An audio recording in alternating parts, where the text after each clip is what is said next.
Okay, folks, let's talk about some user malfunction. You try to do a box and whisker plot on your calculator and it just doesn't work. I don't know what's wrong.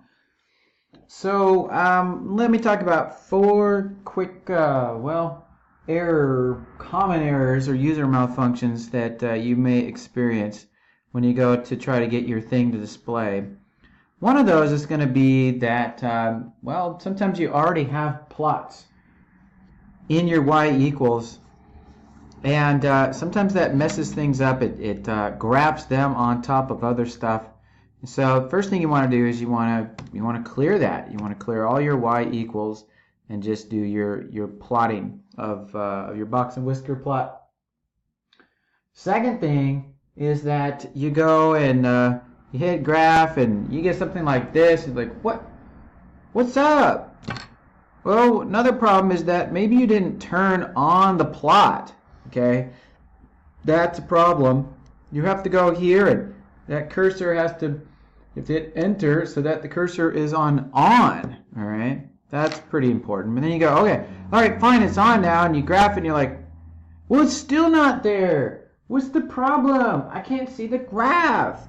Well, this is from -10 to 10 here, so third thing you gotta do is you gotta make sure that you go zoom 9. Every time that you put a new set of data, you have to hit zoom 9 because it needs to be able to show on a timeline. This one goes from 99 down to, what was it? Down to 75. Another one might not go even that high, and so you would totally need a new window in order to see that. So zoom 9 fixes that.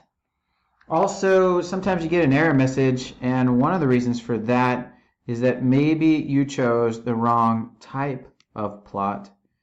Maybe you've got one of these on, or one of these, something else on. It needs to be that one right there.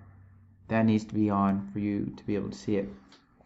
You see also at the top it's got plot 1, 2, and 3. You can easily turn them on or switch from one plot to another by just clicking on that thing, and it'll go to this one. This one's not on, and I don't want it on either. I do want to turn this one off though, because I'm going to use different sets of data now. And then second quit and go back to my home screen. So there's some of our user malfunctions. Make sure you zoom, make sure the things are on, make sure other things are off, so that you only see the things that you want. Now I want to talk about these two guys here for a few minutes. Babe Ruth, 1920s, 1930s, big home run hitter. He's also a pitcher, and he held the record for a long time for the most home runs, not only in a career but in a season. He had the record at 60, which today sounds like pretty small. But then you got Maris, who played for the Yankees in the late 50s and 60s, and in one summer he went after Ruth's home run record and he got 61. Okay, but we noticed before that didn't seem like he was that great of a home run hitter besides that one year. The most he ever hit was 39, whereby Ruth is hitting in the 40s and 50s quite often. So this is called a stem and leaf plot, but I want to show you their information in box and whisker. So the first thing I'm going to do is I'm going to pull up a 5-number summary by going one variable statistics with Babe Ruth. And when I do that, here's his information. Those last 5 numbers. Minimum 22. It's the smallest number of home runs he hit in a season. 25% mark. Quartile 1, 35. Median 46. Quartile 3, 54. And a max of 60. His average number of home runs per season was about 44 home runs. That's how that guy hit 714 home runs in his career. Okay? That's that. Let's see what that looks like as a box and whisker plot. So I'm going to turn this one on, make sure that is clicked. I got the right list here, and then I got to go zoom 9, and here's what his box and whisker plot looks like. See, it's kind of further over to this side, isn't it? And when I hit trace, there's this median.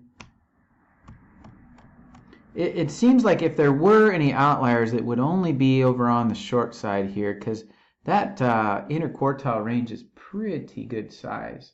And I don't think, just from looking at it, that we'll find any outliers for Ruth. But let's check the math anyway.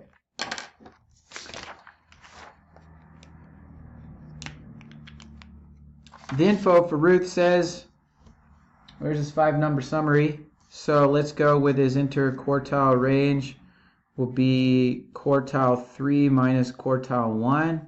So that is for him 54 minus 35. So his interquartile range is 19. For checking for outliers, we're going to take that number and multiply it by 1.5, and that ends up being 28.5. And then we're going to start at quartile 3, and we're going to go up 28.5, see what we get. Quartile 3 is 54, and that takes us up to 82.5. So there are no outliers there because the biggest number of home runs he hit was 60. 82.5 is way bigger than that. We're going to go from quartile 1 and go down that same amount to check on the low end for outliers. And quartile 1 was 35. 35 minus 28.6 is 6.5. Smallest number of home runs he hit was 22. So there are no outliers for Babe Ruth. All his home runs are pretty close to the center, or at least close enough to be considered pretty normal. Let's look at Maris now. If I pull up Maris's data, go calculate one variable statistics for Mr. Maris. Here we go. His average 26.1, but then his 5-number summary down here at the bottom. Smallest number of home runs he ever hit was 8. Quartile 1, 25th percentile, was 14. His median, 24.5. 75% mark is 33, and then there's that max of 61. If we go and we're going to turn Ruth off, I'm going to turn Maris on. I'm going to go zoom 9. Here's his. Now his box is kind of further over to this side, and it looks like it is possible that that 61 might be an outlier. Some people thought that was pretty crazy, and this was back in the day before people were taking this, that, and the other thing to enhance their performance. So let's check the numbers and make sure that maybe that is, maybe it's not. We'll go to Mr. Maris's interquartile range. Again, that's quartile 3 minus quartile 1. And that would be 33 minus 14, which interestingly enough is the exact same interquartile range for Mr. Ruth. That means that his interquartile range times 1.5 is going to be the same number as well. It's curious, isn't it? So let's check. Let's go quartile 3 plus his 1.5 of IQR. That would be what? Roger Maris. 33 plus 28.5. Okay, and his other one will be quartile 1 minus 1.5 of his IQR. So that is 14 minus 28.5. Now we already see that one's going to be ridiculous. That's going to be negative. There's not going to be any outliers on that side. But we were looking at 61. Is 61 an outlier? Well, 33 plus 28.5 is 61.5. So by statistics, 60 is not an outlier. It is within the range. It's just barely, but it's still within that 1.5 IQR above quartile 3. And what I am interested in, lastly, is to compare their box plots together. And you're allowed to do that. You can do that on here.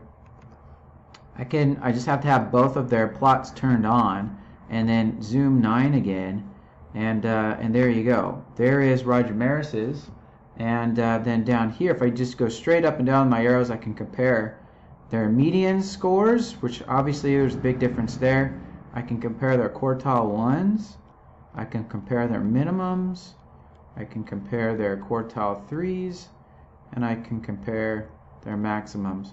And you can see here that Ruth's Four of his 5-number summary items are bigger or higher, further to the right than Maris, except for that last one. 61 compared to 60, whereby everything else is higher. So I think overall Ruth was a better home run hitter, but Maris had the record for about 30 some odd years before we had Mark McGwire and Sammy Sosa. Though I think their records had asterisks in the record book because, well, maybe not. They were very large men for some very large needle reason. Okay, there's our comparison there using box and whisker plots. Hopefully you can get your calculator to do the same type of thing that I could get mine to do.